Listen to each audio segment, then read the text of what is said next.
Assalamu alaikum class. How are you all? I hope you are fine. Students, جیسا کہ ہم لوگ جانتے ہیں کہ ہماری زمین نظام شمسی کا سیارہ ہے۔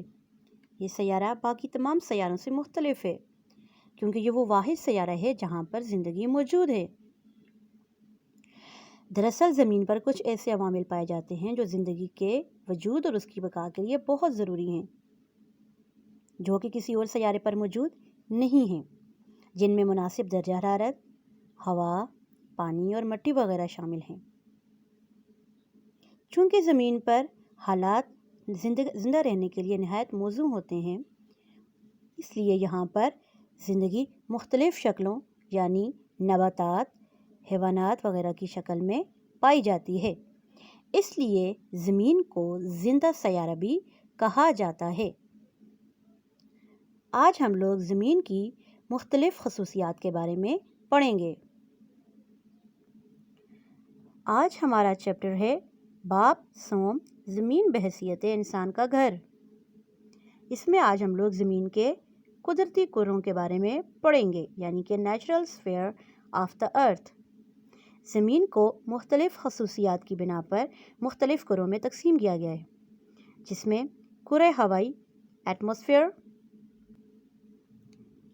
کرۂ ہجری لیتھوسفیئر، کرۂ آب ہائیڈروسفیئر، کرۂ حیات بایوسفیئر۔ ان چار کروں کے بارے میں آج ہم اس باب میں پڑھیں گے۔ سب سے پہلے ہے کرۂ ہوائی۔ ہماری زمین کے ارد گرد ایک خاص بلندی تک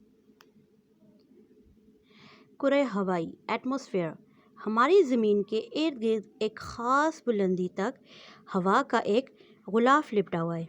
اس غلاف کو کرۂ ہوائی یا ایٹماسفیئر کہتے ہیں۔ اگرچہ کرۂ ہوائی کا اپنا وزن ہے اور اس کی زمین پر دباؤ بھی پڑتا ہے، لیکن نہ تو اس کی کوئی بو ہے اور نہ کوئی رنگ، لہٰذا انسان اس کو نہ تو دیکھ سکتا ہے اور نہ محسوس کرتا ہے۔ کرۂ ہوائی میں بادل بنتے ہیں جس سے بارش ہوتی ہے۔ طوفان اور آندھیاں وغیرہ بھی کرۂ ہوائی میں بنتے ہیں۔ اس کے علاوہ پرندے اور ہوائی جہاز وغیرہ بھی کرۂ ہوائی میں اڑتے ہیں۔ اس سے یہ بات واضح ہوتی ہے کہ کرۂ ہوائی انسان اور دوسرے جانداروں کے لیے بہت ضروری ہے۔ کرۂ ہوائی میں مختلف گیسیں پائی جاتی ہیں، جن میں نائٹروجن 78% اور آکسیجن 21% پائی جاتی ہے۔ دوسرا قدرتی کرہ ہمارے پاس کرۂ ہجری لیتھوسفیئر، زمین کا اوپری ٹھوس خول یا تیج جس پر انسان رہتا ہے کرۂ ہجری کہلاتا ہے۔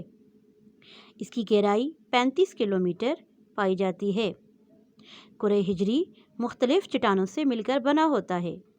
اس کا اوپری حصہ نرم مٹی سے بنا ہوتا ہے اور سارے نباتات اور حیوانات کا وجود اسی کی بدولت ہے۔ اس کے علاوہ اس کی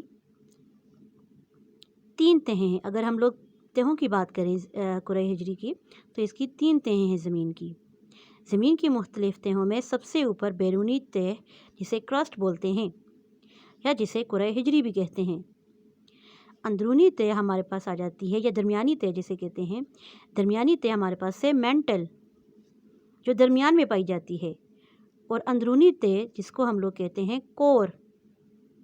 کرسٹ، مینٹل، کور، کرسٹ، مینٹل، کور، بیرونی تہ، درمیانی تہ، اندرونی تہ۔ اس کی مثال بالکل ایک انڈے کی سی دی جا سکتی ہے،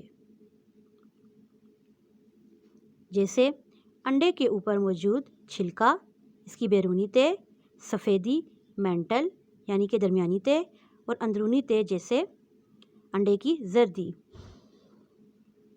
تیسری چیز ہمارے پاس، تیسرا قدرتی کرہ ہمارے پاس کرۂ آب ہے، ہائیڈروسفیئر۔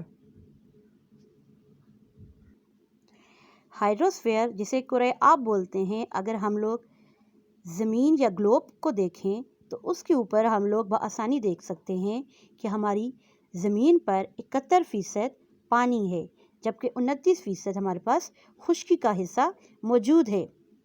اب جو 71% حصہ ہے اس میں ہمارے پاس سمندر، جھیلیں اور دریا وغیرہ شامل ہیں۔ شمالی نصف کرہ برابر برابر تقسیم ہے خشکی اور پانی میں، لیکن جب ہم لوگ جنوبی نصف کرہ کی بات کریں تو یہاں پر پانی کی مقدار زیادہ ہے اور خشکی کم ہے۔ پانی کی اس تقسیم کے موسموں پر بہت اثر ہوتے ہیں۔ کرۂ آب بے شمار آبی حیوانات اور نباتات کا مسکن ہے، یعنی کہ بہت سارے آبی جانور اور پودے وغیرہ سمندروں میں پائے جاتے ہیں۔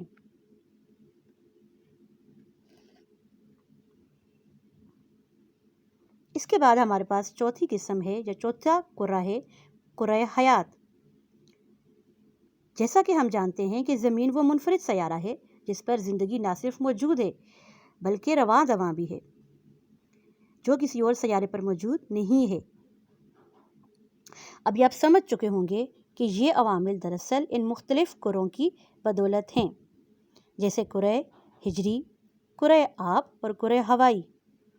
یہ سارے کرے مل کر ایک اور کرہ وجود میں لاتے ہیں جسے ہم کرۂ حیات کہتے ہیں، کیونکہ کرۂ ہجری، کرۂ آب اور کرۂ ہوائی تینوں آپس میں ایک دوسرے پر انحصار کرتے ہیں، جس کی بدولت ایک نیا کرہ جس کو کرۂ حیات یا بایوسفیئر کہا جاتا ہے۔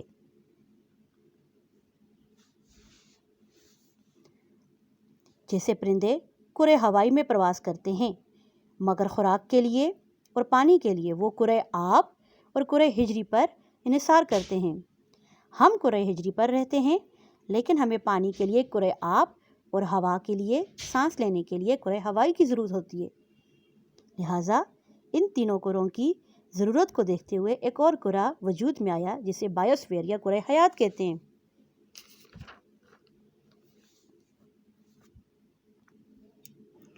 نیکسٹ ٹاپک ہمارے پاس ہے انسان اور ماحول کا تعلق۔ انسان اور ماحول کا آپس میں بہت گہرا تعلق ہے۔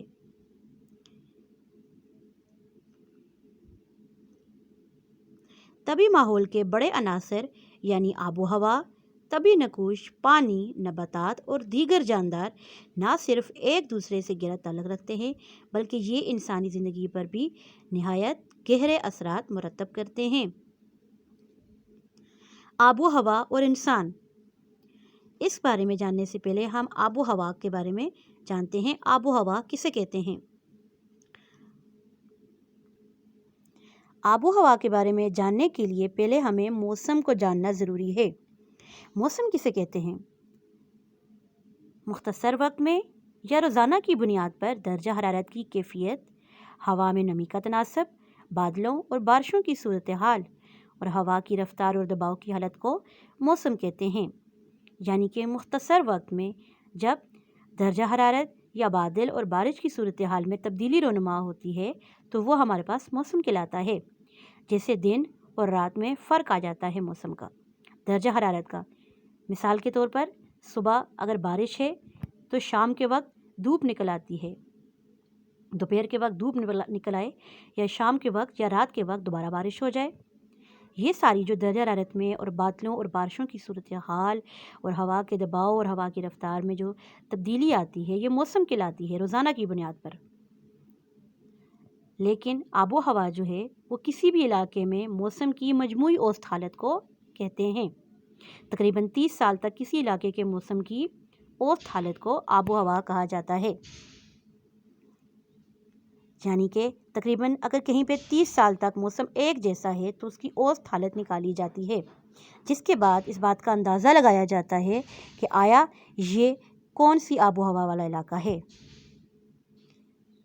کیا یہاں کی آب و ہوا گرم ہے یا کیا یہاں کی آب و ہوا سرد ہے۔ آب و ہوا انسانی سرگرمیوں پر بہت اثر انداز ہوتی ہے۔ وہ علاقے جہاں پر بارش مناسب مقدار میں ہوتی ہے اور دھوپ بھی پڑتی ہے وہاں پر کاشتکاری خوب ہوتی ہے، اور وہ علاقے جہاں یا تو بہت سردی ہوتی ہے یا بہت ہی گرمی ہوتی ہے وہاں پر کاشتکاری یا دوسرے انسانی سرگرمیاں کرنا بہت مشکل ہوتا ہے۔ آب و ہوا انسان کے رہن سہن پر بھی بہت اثر انداز ہوتا ہے۔ گرم علاقے کے لوگ ہلکے کپڑے پہنتے ہیں، کھلے اور ہوادار گھر بناتے ہیں، دودھ، لسی، مشروبات، پھل وغیرہ استعمال کرتے ہیں، جبکہ سرد علاقے کے لوگ موٹے کپڑے پہنتے ہیں، چھوٹے گھروں میں رہتے ہیں جن میں کھڑکیاں روشن دان کم سے کم ہوں۔ برفانی علاقوں میں گھروں کے چھت ڈھلان جیسی بنائی جاتی ہے تاکہ برف چھتوں پر جمع نہ ہو سکے۔ دالیں، گوشت اور چائے وغیرہ کا زیادہ استعمال کیا جاتا ہے تاکہ جسم گرم رہے۔ طبی حد و خال اور انسان، physical landscape and human beings. زمین کی سطح ہموار نہیں ہے، کہیں پہاڑ، کہیں میدان اور کہیں اونچے نیچے ٹیلے ہیں۔ یہ سارے خد و خال انسانی سرگرمیوں پر گہرے اثر ڈالتے ہیں۔ پہاڑی اور میدانی علاقوں کے لوگوں کے پیشوں میں بھی فرق پایا جاتا ہے۔ میدانی علاقوں کے لوگ زیادہ تر کاشتکاری کرتے ہیں اور دنیا کی تقریباً 90% آبادی میدانی علاقوں میں رہتی ہے، جبکہ پہاڑی علاقوں میں کاشتکاری کرنا نہایت مشکل ہوتا ہے کیونکہ وہاں پر زمین ناہموار اور پتھریلی ہوتی ہے، جبکہ صحرائی علاقوں میں شدید گرمی اور پانی کی کمی کی وجہ سے یہاں بھی آبادی بہت کم ہوتی ہے۔ زیادہ تر لوگ خانہ بدوش ہوتے ہیں جو عارضی طور پر رہائش رکھتے ہیں اور اپنے مویشیوں کے ساتھ سبزی کی تلاش میں ایک جگہ سے دوسری جگہ گھومتے رہتے ہیں۔ پانی اور انسان، واٹر اینڈ ہیومن بینگز۔ پانی کے بغیر انسان زندہ نہیں رہ سکتا۔ پانی کئی طرح سے ہمارے لیے بہت اہم ہے۔ صاف پانی ہم پیتے ہیں، فصل، پھل، سبزیاں اور دوسرے پودے پانی کے بغیر نہیں اگ سکتے۔ سمندر، جھیلیں اور دریا پانی کے بڑے ذخیرے ہیں، ان سے ہم مچھلیاں بھی حاصل کرتے ہیں۔ وہ علاقے جو سمندر کے قریب پائے جاتے ہیں وہاں پر موسم خوشگوار ہوتا ہے۔ سمندر کے پانی سے نمک بھی حاصل ہوتا ہے۔ پانی سے ہم نہاتے ہیں اور کپڑے اور برتن بھی دھوتے ہیں۔ جنگلات اور انسان، فاریسٹس اینڈ ہیومن بینگز۔ جنگلات اور انسان کا آپس میں بہت گہرا تعلق ہے۔ جنگلات کئی طرح سے انسان کے لیے مفید ہیں۔ جنگلوں میں یا جنگلوں کے قریب رہنے والے لوگوں کا پیشہ لکڑیاں کاٹنا، جنگلی پھل پھول جمع کرنا ہوتا ہے۔ جنگلات سے مختلف قسم کی جڑی بوٹیاں حاصل ہوتی ہیں جو ادویات بنانے میں استعمال ہوتی ہیں۔ جنگلات سے انسان لکڑیاں حاصل کر کے گھروں کی چھت، دروازے، کھڑکیاں، فرنیچر اور مختلف عمارات بناتے ہیں۔ جنگلات آب و ہوا پر بہت خوشگوار اثر رکھتے ہیں۔ حیات ارضی اور انسان، دی لیونگ ورلڈ۔ حیات، زندگی، ارضی، زمین پر جو زندگیاں موجود ہیں، چاہے وہ انسان، حیوانات یا نباتات کی صورت میں موجود ہیں، اور ان کا انسانوں سے تعلق۔ نباتات اور انسانوں کے علاوہ اس زمین پر بے شمار چھوٹے بڑے جاندار پائے جاتے ہیں، ان سب کا آپس میں گہرا تعلق ہے۔ انسان جانوروں مثلاً بھیڑ، بکری، گائے اور بھینس وغیرہ سے خوراک حاصل کرتے ہیں۔ کچھ جانور مثلاً گدھا، گھوڑا اور اونٹ کو سواری اور وزن لے جانے کے لیے استعمال کیا جاتا ہے۔ جانوروں سے اون، چمڑا اور کھاد وغیرہ بھی حاصل ہوتی ہے۔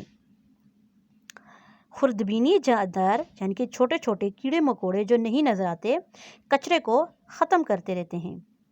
اس کے علاوہ ہمیں جانوروں سے ادویات حاصل ہوتی ہیں اور دودھ سے دہی اور مکھن بنانے میں بھی کام آتی ہیں، جن کو ہم لوگ بیکٹیریا وغیرہ بھی کہتے ہیں۔ بعض جاندار انسانوں کے لیے خطرناک ہوتے ہیں اور یہ انسانوں میں بیماریوں کا باعث بنتے ہیں، مثلاً مچھر، مکھیاں اور چوہے وغیرہ۔ ان معلومات کی روشنی میں ہم کہہ سکتے ہیں انسان اور اس کا ماحول ایک دوسرے پر گہرے اثرات مرتب کرتے ہیں اور ان کا آپس میں نہایت گہرا تعلق ہے۔ کیا آپ جانتے ہیں ملیریا کا بخار ایک خاص قسم کے مچھر کے کاٹنے سے ہوتا ہے اور طاعون کی بیماری چوہوں سے پھیلتی ہے؟ اسٹوڈنٹس، جیسا کہ آج ہم نے دیکھا، آج ہم نے اپنے چیپٹر میں پڑھا زمین کے قدرتی کرے، جس میں تھا کرہ ہوائی، کرہ ہجری، کرہ آب اور کرہ حیات۔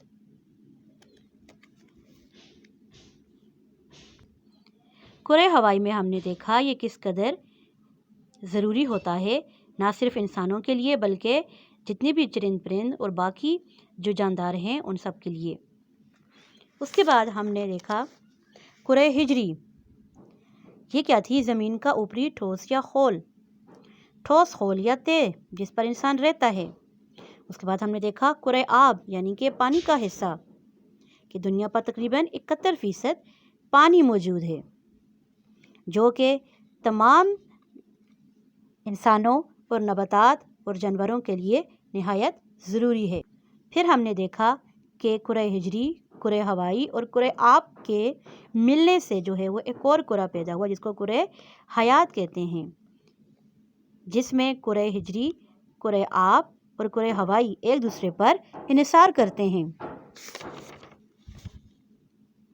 پھر ہم نے دیکھا انسان اور ماحول کا آپس میں تعلق، آب و ہوا اور انسان، کہ آب و ہوا کا اور انسان کا آپس میں کیا تعلق ہے۔ پھر ہم نے دیکھا گرم آب و ہوا کے لوگوں کا رہنے کے طریقے، سرد آب و ہوا میں رہنے والے لوگوں کے طریقے،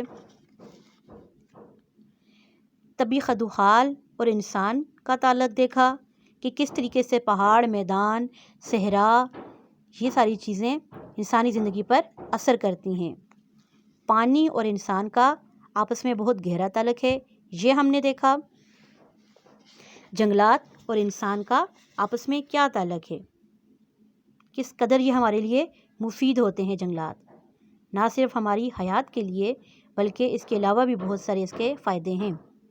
حیات ارضی اور انسان، مختلف جانوروں کا انسان کے ساتھ گہرا تعلق بھی ہم نے دیکھا کہ کس طریقے سے نباتات اور انسانوں کے علاوہ بہت سارے دوسرے جاندار بھی جو پائے جاتے ہیں وہ کس طریقے سے انسانوں کے لیے مفید اور فائدہ مند ہو سکتے ہیں۔ اسٹوڈنٹس، ابھی آپ کا ہوم ورک کیا ہے؟